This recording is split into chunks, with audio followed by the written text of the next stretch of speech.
Hello guys, what's up? Got another edition of Matthew's Sports Talk for you guys this week. Feeling really excited. Hopefully you guys are watching. Hopefully this, I don't know, entertains you, but I don't care. It's entertaining for me because I like to talk sports. As you can see, got more of my Viking swag on.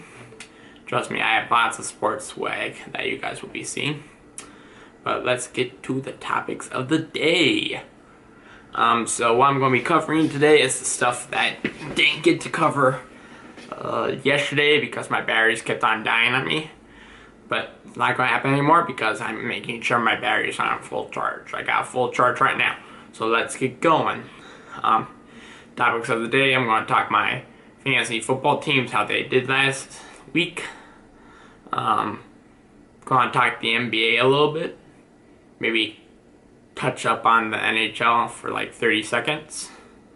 And then college football.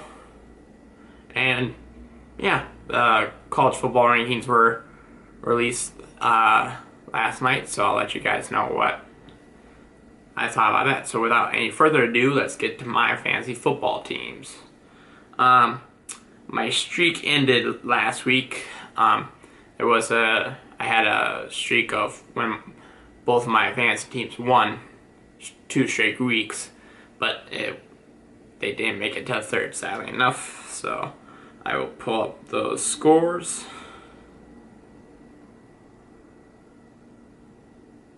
So my non-PPR league, my standard league, I won that one by a whopping 132.8 to 36.2, mainly because of the idiot that I played had 3 people on bye starting.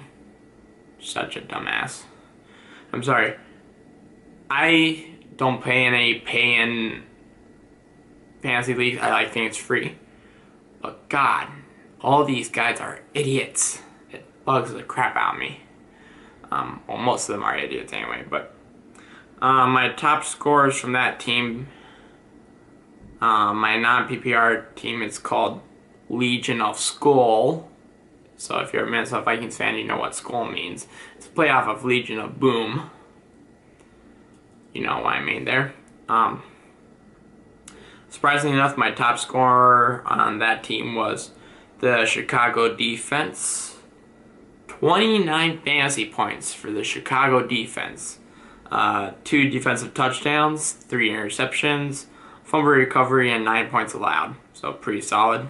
The other couple of solid guys I had was the Patrick Mahomes had 26.8 points, very solid. 375 yards, 3 touchdowns, and interception. James White on the Patriots, 31 yards, 2 touchdowns for a total of 22.3 points. And he also had 72 receiving yards, so that's why he has so many fantasy points. And Julio did good because he got a touchdown. 18.1 fantasy points, 7 receptions, 121 yards, and a touchdown. And yeah, I couldn't really go, look at my bench, I couldn't really go wrong either way. Especially when it comes to defense, because I had Minnesota's defense on the bench with 23 points. So, couldn't really go wrong either way. And my God, the other guy really messed up big. Mainly because he had so many guys on his bench that could have started to get him points, but I'm pretty sure he would have lost anyway. Like guys he left on his bench. He left Brandon Cooks on his bench, who had 17.4 fantasy points, and he had left Dion Lewis, who had 18.2 fantasy points. So, good on for that one. And then we go to my PPR team, which is named Hammer Time. It's a play off of my last name, because my last name is Hamelman, and whenever people try to pronounce my last name, instead of saying Hamelman, they always say Hammerman or something like that. So it's a play off of that, Hammer Time, and you know, MC Hammer. That's the team that lost, sadly enough. So I'll go to the scores. I lost 137.2 to 117.8, so still made it somewhat interesting, but yeah, I made a mistake of starting Kirk Cousins on my fantasy team on that one. 6.9 fantasy points, 164 yards, a touchdown, and interception. Yeah, that's bad. Stefon Diggs had been starting, he probably would have gotten more throwing yards because he would have thrown more to Thielen. But I should have. I lost by less than 20 because the decimal points. So if I had started Jared Goff, who had 29.3 fantasy points, I would have done it. But how I do quarterbacks, it's usually how I do quarterbacks and defense. I look at the matchups. If it's a team playing against like a high-powered offense or defense, I don't usually like to play them. That's why I sat Jared Goff. And same with defenses. But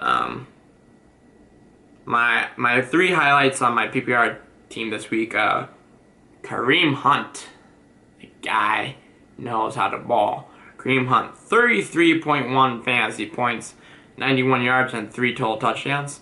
Tariq Cohen, my Bears brother, he had a bad week, 2.3 fantasy points. He'd been balling almost every single week before that, but didn't ball last week, so. DeAndre Hopkins, 26.5 fantasy points. Deion Lewis, I had Deion Lewis on this team, 22.2 fantasy points. Now this guy, because it's PPR, I was playing against a couple of people that I actually started on my other team, but because it's a PPR league, they get more points because they get points for reception. So, yeah, he had Julio. Julio had 25.1 points in this fantasy league. And then Chicago defense, I played against them, and they had 29 points. And I had Washington's defense. I picked up Washington's defense and dropped the New Orleans defense because the New Orleans defense was not doing that well. And then Washington's defense gets blown out by the Atlanta Falcons, so that was -4. And my other defense, Philly's defense, was on bye, so... get a preview of what I got this week. This week not that I'm not expecting my teams to win, but I got a lot of players on bye on both teams, so I kind of have to pick up a few players and see what I got left right now. My PPR team is projected to lose by 9 points. I have Jared Goff starting against Seattle. I also have Kareem Hunt and Tariq Cohen in. My wide receivers are Nelson Aguilar and Keelan Cole from Jacksonville. Zach Ertz has the tight end. Deion Lewis in the flex. Philadelphia's defense against Dallas, and New Orleans kicker Lutz.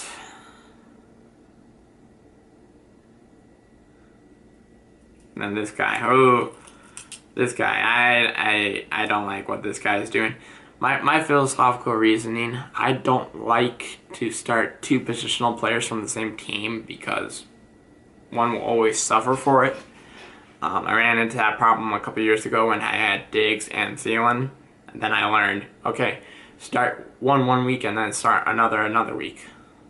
Something like that, or have one of the guys be in a flex position instead of taking out both of your positional positions, or you know what I mean. Yeah, this guy's got Ben Roethlisberger as his quarterback. Now, I don't mind using a quarterback wide receiver combo. I had that last year with Matt Ryan and Julio. But then again, how often Julio gets touchdowns, you know how that works. He has Ben Roethlisberger as his quarterback, but then he also has Antonio Brown and Juju Smith-Schuster starting, and I don't know where they're getting these predictions, though. Carolina's defense is pretty good. I mean, and yet they have Antonio Brown gain 18.6 fantasy points and Juju gain 16.8 fantasy points. I'm like, how is that possible? What is there? Yeah, I don't know what the reasoning is behind that. But then moving on to, oh yeah, so on my Hammer Time team, the guys that are on bye that I had to put on the bench, DeAndre Hopkins and Adam Thielen. Those two guys are balling right now, and yeah, I had to put them on the bench because they're on bye, which sucks, but it is what it is. Then my Legion of Skull team right now at 99.3 fantasy points projection for this week. So I'm predicted to lose that one too by 11. I got Mahomes against Arizona. Not a whole lot. I just picked up Matt Breida. I had Matt Breida a few weeks ago, but he got injured, so I dropped him. I think Mahomes against Arizona is a better matchup than Rodgers is against Miami, so I'm going to leave Mahomes in. Other than that, oh wow, how did this guy? So this guy, oosh. So he's got Matt Ryan as his quarterback, but his running backs that he has Zeke, he has Gordon, and he has Mark Ingram, all starting. Oh, and he has Tyreek Hill. God damn. Yeah, I wouldn't be surprised if I lost that one. And that one's my non-PPR team is 7-2 right now. I think they're on like a 5-game win streak. Yeah, 5-game win streak. So that sucks, but whatever. Okay. So those are my fantasy teams for ya. Moving on to the next topic of conversation, the NBA. The Timberwolves are playing the Lakers tonight. Yeah, don't know what to expect from that game. It's a late game, so I'm probably not going to stay up and watch it. If we get a win, that's nice. The Lakers are still developing chemistry with LeBron. That's the thing. When you bring LeBron in and you got all this young talent surrounding him, it's going to take time before they start to gel. Let me just see what the standings are at, and I'll let you guys know what my biggest surprise is so far. The Eastern Conference, Toronto's at 10-1. Doesn't surprise me a whole lot. I mean, when they acquired Kawhi over DeRozan, I think that was going to give them a little bit of a bump, so I'm expecting them to be good. Milwaukee at 8-2. Yes, the NBA season is long, so that's probably not going to last, but still.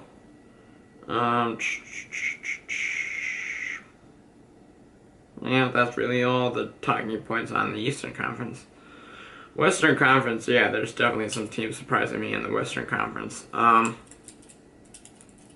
Denver Nuggets are 9-1. I knew the Timberwolves battled with them in Game 82 to go to the playoffs last season. So I know the Denver Nuggets have talent, but their start out of the gate, pretty good. So, yep, that's just my little tidbit on the NBA. NHL, like I said, I'll cover it for 30 seconds. Heard the Blackhawks fired their longtime head coach. Kind of surprised me, but they are on a downfall. So,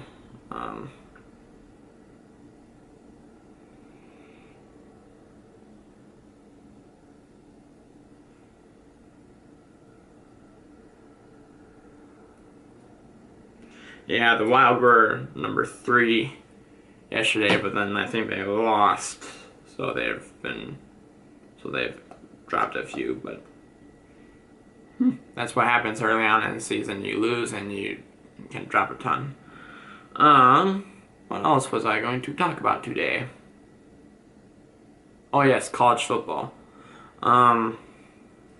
College football released their college football rankings.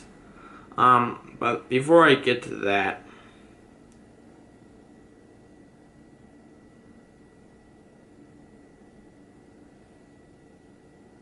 Trying to pull it up. Where is it?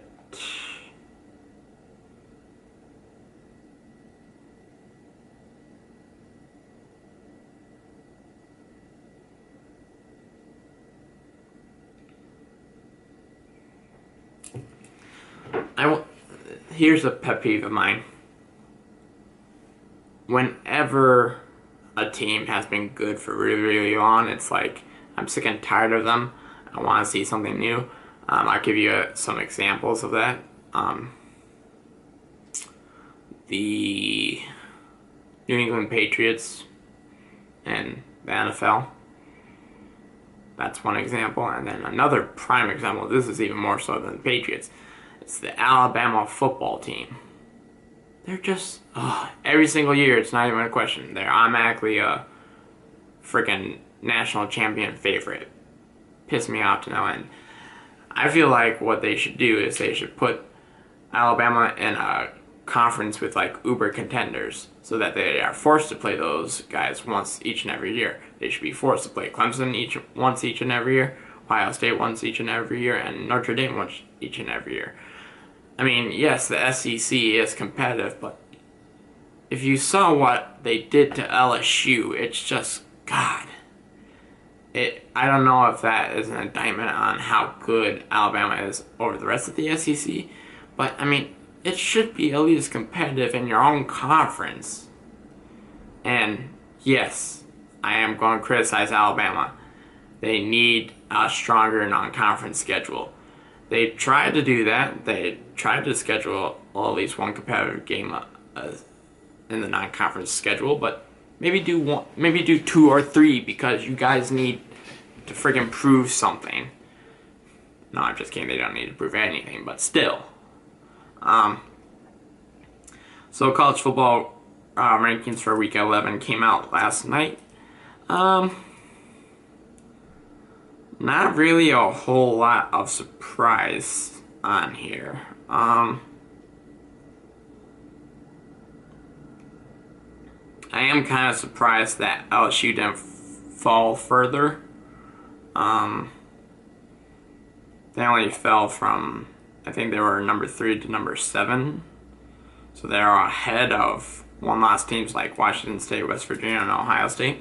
And yeah, one loss, if you have one loss and you're in college football, it all depends on who you lose to. If it's a team that's not a competitive team, like Ohio State lost to Purdue, and badly, that hurts them a lot. Whereas Michigan lost to Notre Dame, I mean, by a touchdown, that doesn't hurt at all. So, number 1, Alabama. Number 2, Clemson. Number 3, Notre Dame. Number 4, Michigan. It's pretty much how I see it going out. I don't know. Notre Dame still got some interesting games left on the schedule. They're at home against Florida State. Florida State's really fallen off the map. I can see them winning that one. And then they're at home against Syracuse, who's number 13. I mean, since when is Syracuse football anything? That might be a halfway decent matchup, and then they're at USC. So, it's not an easy stretch, but it's a winnable stretch for Notre Dame. Alabama, I only see them possibly losing to Georgia in the SEC championship game. Although they do play the Iron Bowl against Auburn. That game's always competitive, even if Auburn sucks. So you never know. Maybe Auburn can surprise us. I hope they do. I always love when Auburn beats Alabama. 1, because Alabama is Alabama, and 2, Auburn always likes to be sneaky. But yeah, no. They got Mississippi State, number 16 Mississippi State on this week. I'm not expecting them. It bugs me so much. Alabama's number 1, Mississippi State's number 16. The line, Alabama favored by 23.5. Fuck that shit. God, that's nice. And then they have their cupcake game against the Citadel, which, it's all these you pay these colleges so much to come play, even though you know they're gonna get blown out. So Citadel probably got a few $1,000,000 for that. But no, I mean, if Georgia beats Alabama in the SEC championship game, then I mean, I think Alabama will still make the college football playoff. But if they lose before that, they lose to Mississippi State, the Citadel, or Auburn. Question mark. Let's look at Clemson. I'm just going to do an in-depth analysis of each of the top 4 teams because they're the ones that are on pace to make in. Clemson. They have an interesting one this weekend at Boston College. Boston College is always a dark horse. They're 7-2 right now, number 17 in the nation. So, and playing on their turf.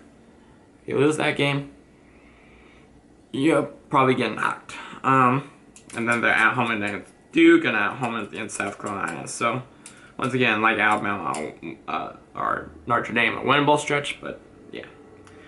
And then Michigan.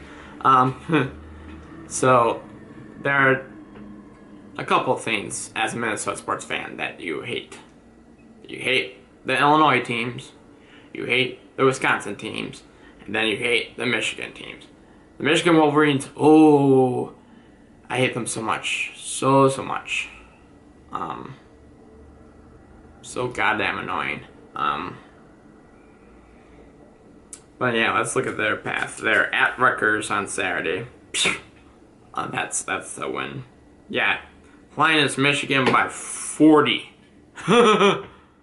Not a chance. If Rutgers beats them, oh my god, all hell is gonna break loose in the college football world.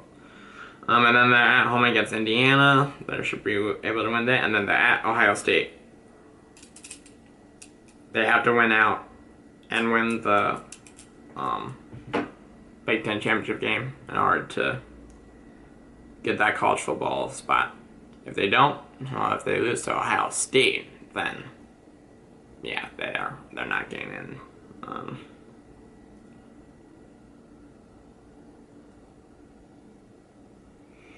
What's sad about the Big Ten right now, the East is somewhat decent, but the West is just a nightmare.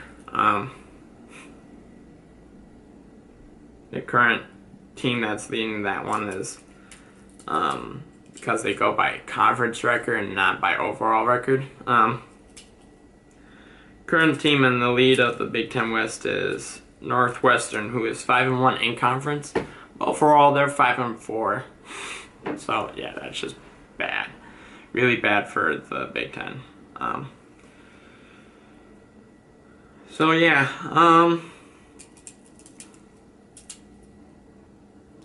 then you got the 2 teams on the